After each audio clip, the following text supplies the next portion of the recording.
Hey guys, you're listening to Tarver's Take. Want to dive right in, man. Hot topic and a hot conversation. It's the pound for pound debate, and it's something we definitely want to break down and discuss with you guys.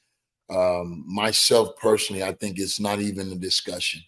I mean, when you look at the body of work that Terrence Crawford has done, and people sometimes forget that he also moved up a couple weights, but it's just the name brand fighters on his resume compared to Inui's right now. And man, I'm not taking anything away from Inoue. I think he's definitely one of the most top talented fighters in the game today. But again, at those lower weights, they just don't have enough key players in those weight divisions. Not saying that those guys can't fight, they just don't have the visibility like all of the great fighters that Terrence Crawford has faced over the years. And then when you break each one of these guys' record down, you have to look at uh, their level of competition. That's in every pound for pound discussion and category. Who have you beat?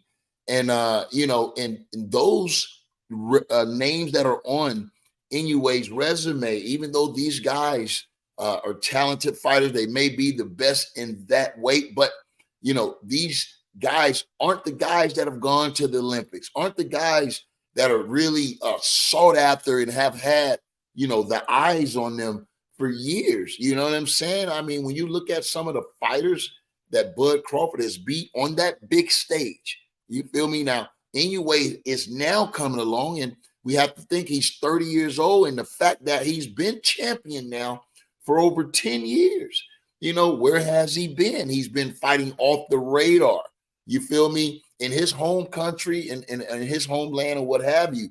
But he hasn't been in the boxing eyes. You know what I'm saying? Unless you are true boxing fan, or you have to be in the business of boxing to really have known about it anyway, for the duration of those 10 years. But now, at the last few years, we've been hearing a lot about Inoue, and from the looks of it, his skill and talent level definitely meet the optics. We're not saying that, but in order for him to get those type of super fights where we're paying, pay per view to see Inoue, we're gonna have to see who the B side is.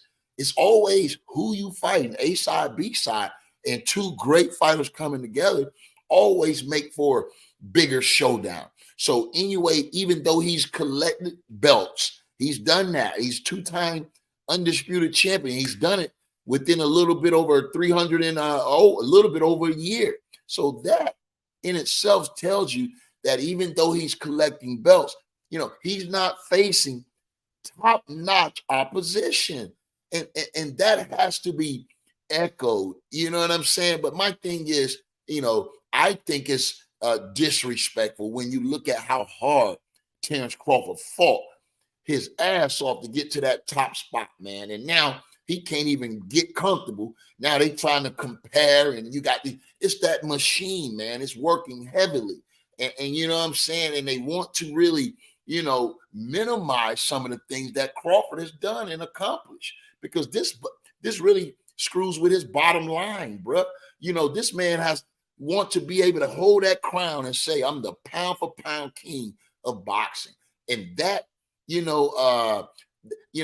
that recognition shouldn't be shared. You feel me? It shouldn't be shared. When he get to the, negotiating table, he's supposed to be able to have that stamp on him. You feel me? And so that he can get the deals that he rightfully deserved. I hear, Bob Aaron was saying earlier that, he's overpricing himself. Well, man, hey, put the wheel behind Terrence Crawford and see how big a star he become overnight. You feel me? Tell his story. Let's get it out. You feel me? Let's promote him like he's the pound for pound king. You feel me? And stop trying to take away from his accomplishment because, Inoue still got to get in and fight, bro. Let's not try to build this man whole resume off of the pound for pound discussion. No, who have you beat? Daenerys is a legendary fighter, great fighter. But if you look at those two fights, come on, man. Daenerys, a lot of people would say was way past his prime. And we know how dangerous and Daenerys didn't look like he was out of place in those fights. So, sometimes youth just prevails, and so, it doesn't mean that talent wise and, ability that he couldn't have won that fight, but sometimes youth prevails.